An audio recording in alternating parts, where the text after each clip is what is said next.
Hello friends, नमस्ते। कैसे हैं आप सब? मैं ठीक हूँ, आशा करती हूँ आप सब भी ठीक होंगे। अभी दोपहर का वक्त है, मेरा खाना बन चुका। और आज आप लोग मेरी पोशाक देखकर ऐसे पोशाक साड़ी में देखकर ऐसे सोचते होंगे कि आज कोई त्योहार है क्या। लेकिन आज त्योहार नहीं, हमारे पास में ना राम कथा हो रही है, हमारे पास के मंदिर में, ओंकारेश्वर मंदिर में। तो राम कथा हो रही है ना, तो उसमें हम लोगों ने कलश यात्रा में पार्टिसिपेट किया, क्या कलश उठाया था मंदिर से। तो इसलिए फिर मैंने अभी ड्रेस चेंज नहीं की। मैंने कहा कि पहले आप लोगों से मुखातिब हो लिया जाए, उसके बाद ही फिर कथा सुनने जाएंगे। 2 बजे से कथा है। तो कलश यात्रा में बहुत आनंद आया फ्रेंड्स। सारी सखियां बहुत अच्छे से तैयार होकर और पूरी श्रद्धा भाव से भगवान राम के कथा में शामिल होने के लिए, शुरुआत में तो आज कलश उठा के लेकर आए दूसरे मंदिर से। चंद्रमौलेश्वर मंदिर है, पास में ही है, वहां से कलश यात्रा हमारी शुरू हुई गाजे बाजे के साथ।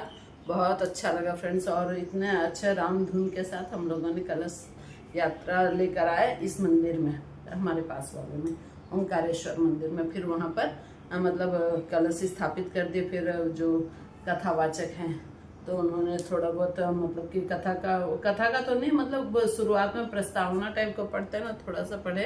फिर बोला आप 2 बजे आइएगा सब कोई। हमने कहा अच्छा। और बहुत अच्छे उनके सब जगह ऐसे बात है कि ये बहुत अच्छा बाँचते हैं। और उनकी कथा में ना थोड़ा सा स्ट्रिक्ट, थोड़ा रूल्स रेगुलेशंस ऐसे बोला कि बीच में कभी बात नहीं करेंगे, है ना, क्योंकि औरतों का तो स्वभाव होता है ना बात करने का। तो बोलते बात नहीं करेंगे। और है ना, ये डांस वांस औरतों का उनको बिल्कुल पसंद नहीं है। और 1 रुपया भी चढ़ावा में नहीं चढ़ाना है ना। ऐसे ऐसे तो पहली बार ये थोड़ा सा ऐसा देख रहे हैं। लेकिन कथा बहुत अच्छी बाँचते हैं। हमको तो कथा से मतलब है भगवान के श्री राम। तो बस अभी 5-7 नहीं 11 दिन की है। आज 15 तारीख है, तो ये 26 तारीख तक ये कथा चलेगी। तो देखते हैं कैसे कितने दिन तक जाना होता है और कितनी देर तक, ऐसे ही है फ्रेंड्स। और अब मैंने जो आपको कथा कल सुनाई थी, देव गुरु ने, दैत्यों के गुरु, असुर गुरु शुक्राचार्य की पुत्री देवयानी की, और गुरु बृहस्पति के पुत्र कच्छ की, ठीक है, वो कथा सुनाई थी ना मैंने। तो उसमें ये हुआ था फ्रेंड्स कि है ना, जब कच्छ को उन्होंने मार दिया था असुरों ने, और उसका जो भस्म थी उसको शुक्राचार्य के को पानी में घोल के उनको पिला दिया था। और जब उनकी आवाज अंदर से आई तो हुआ क्या, अब पुरुषों के तो भाई वो कैसे वो कच्छ बाहर निकलेगा कैसे, तो उनका पेट फाड़ के बाहर निकलता। कौन? कच्छ। किसका? शुक्राचार्य का, ठीक है। तो फिर वो पेट फाड़ के निकलेगा तो वो तो मरेंगे, है ना। तो उन्होंने क्या किया, क्या ना, पहले मृत संजीवनी विद्या कच्छ को सिखा दी पेट में। सोचिए, आज अपन साइंस में ये सब बातें पॉसिबल हो सकती है क्या? लोग बोलते हैं कि धर्म और सनातन के ऊपर भी उंगली उठाते हैं कि ये सब तो कपोल कल्पना है और ये वो। ऐसा कुछ भी नहीं। अब हमारा अपना हिंदू धर्म बहुत ही ज्यादा समृद्ध और साइंस से भी 10 कदम आगे था। तो उन्होंने पेट में ही उसको मृत संजीवनी की विद्या दे दी, शिक्षा दे दी। और फिर कच्छ जैसे बाहर निकला तो उसने उसी विद्या का प्रयोग करके गुरु शुक्राचार्य को वापस से पुनर्जीवित कर दिया, ऐसा है।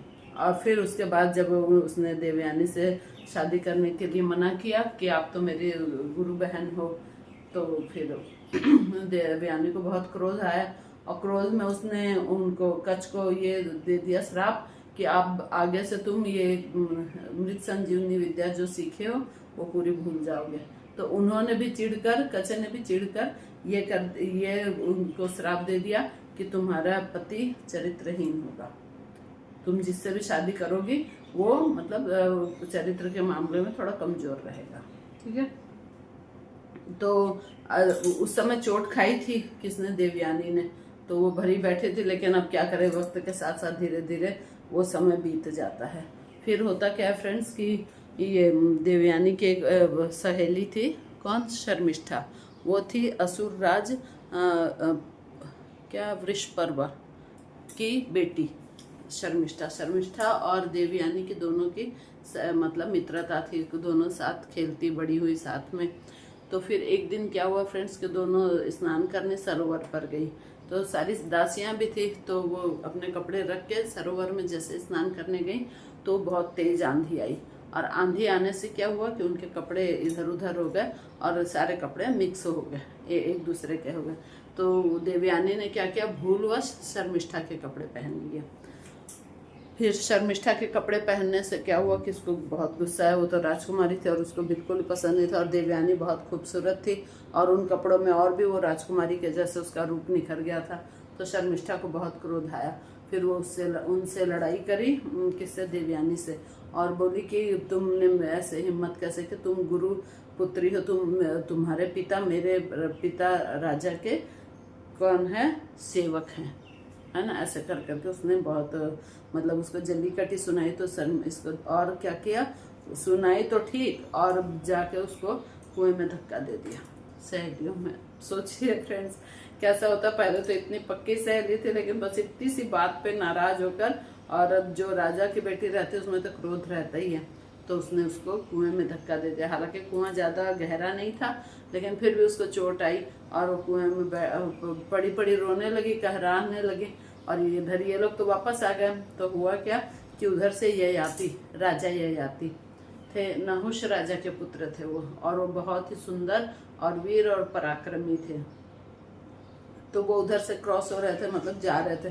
तो उसने देखा कि कुएं से किसी के रोने की आवाज आ रही है। तो फिर उन्होंने देवयानी को निकाला हाथ पकड़ के। तो फिर वो जब बाहर निकली तो उसको उसके रूप और सौंदर्य को देखकर मतलब दोनों ही मोहित हो गए एक दूसरे के ऊपर। तो फिर इसने कहा, इसने देवयानी ने, कि तुम मेरा हाथ पकड़े हो ना, तब ये हाथ कभी मत छोड़ना। तो फिर ठीक है, फिर बाद में ना इन्होंने इससे शादी कर ली, देवयानी और ययाति। नहीं, फिर ययाति ने सोचा कि मतलब गुरु शुक्राचार्य क्या मेरे से मतलब अपनी पुत्री का हाथ मेरे हाथ में देंगे। तो पहले उनसे पूछा गया, तो उन्होंने कहा वो तो ले लेना, लेकिन कभी आगे से मतलब भविष्य में तुम मेरी पुत्री के साथ कभी भी ऐसा मतलब दुर्व्यवहार नहीं करोगे। यदि तुम इसके आंखों में तुम्हारी वजह से एक भी आंसू आए, सोचिए कितना प्रेम करते थे गुरु शुक्राचार्य अपनी पुत्री से। हालांकि सभी पिता अपनी पुत्री से बहुत प्रेम करते हैं और कभी नहीं चाहते कि उसकी पुत्री मतलब दुख पाए, ऐसे करके। तो फिर क्या हुआ कि आंसू आए, तो फिर मैं तुम्हारे मतलब श्राप दे दूंगा या फिर बहुत गुस्सा होगा, ऐसे करके। तो फिर बोले ठीक है, और वो दोनों राजी राजी रहने लगे। और शर्मिष्ठा ने जो गलती